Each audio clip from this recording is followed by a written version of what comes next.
The Azor Ahai prophecy is a crucial part of Game of Thrones lore, and it's important to understand what it is and how it connects to the main characters. HBO's fantasy drama is based on the prolific A Song of Ice and Fire book series by George R.R. Martin, which, for the first several seasons, provided additional context for where the TV adaptation story might be heading. However, after the TV show caught up to the books, the final seasons diverged with their own stories and plot resolutions, including an almost complete removal of the Azor Ahai prophecy component. Game of Thrones mentions Azor Ahai and the prince that was promised prophecy on multiple occasions, but it's not nearly as prevalent as it is in the novels. Melisandre mentions the prophecy multiple times, and she connects it to Jon Snow, Daenerys Targaryen, and Stannis Baratheon.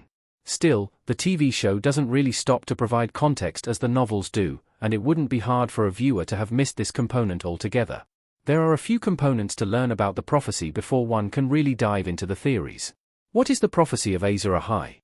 Azor Ahai was an ancient hero who is said to one day be reborn again. In the book series, A Clash of Kings is really the novel where the prophetic elements of A Song of Ice and Fire begin to take shape.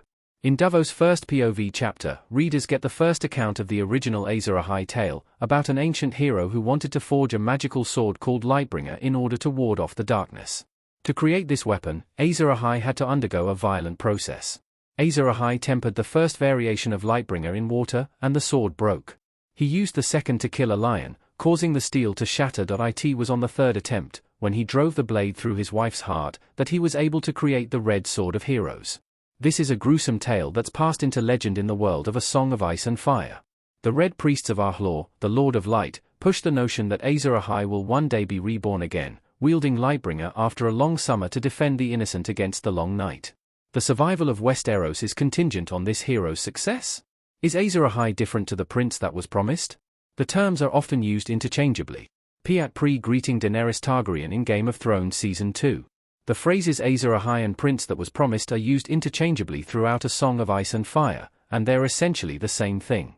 If there's one difference, it's that Azor Ahai refers to the legendary figure, while the prince that was promised refers to the anticipated reborn version. With that in mind, there are components associated with the prince that was promised that have come from millenniums of expanding on this prophetic notion. Vague criteria are mentioned regarding the prince that was promised, which can be seen below. There are a few more important aspects to the prince that was promised.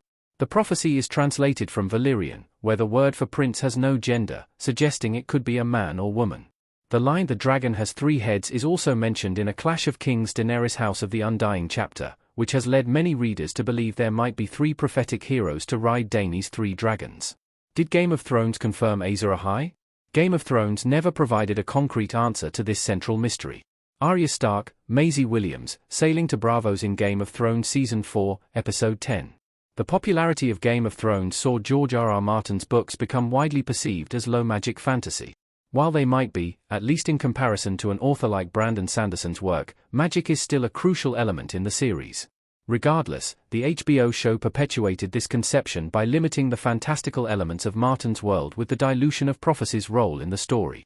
The books have the Azor Ahai prophecy, the Valonqa prophecy, and several characters' dreams to dissect, while the show removed almost all of this. Game of Thrones did not confirm who Azor Ahai was, leaving viewers to speculate on the matter. Arguments could be made for Jon, Daenerys, or even Arya, who killed the Night King, but none of them fit cleanly into the notion. Whether this was a thematic decision or simply a fumbled attempt to subvert expectations is unclear, but the TV series offered nothing concrete to suggest any one character is Azor Ahai or the prince that was promised. Who will be Azor Ahai in the Song of Ice and Fire books? Jon, Daenerys, or no one at all? A boat led by Jon Snow in Game of Thrones Hardhome. It's hard to say exactly who Azor Ahai will be in George R.R. Martin's books until The Winds of Winter and A Dream of Spring can be read.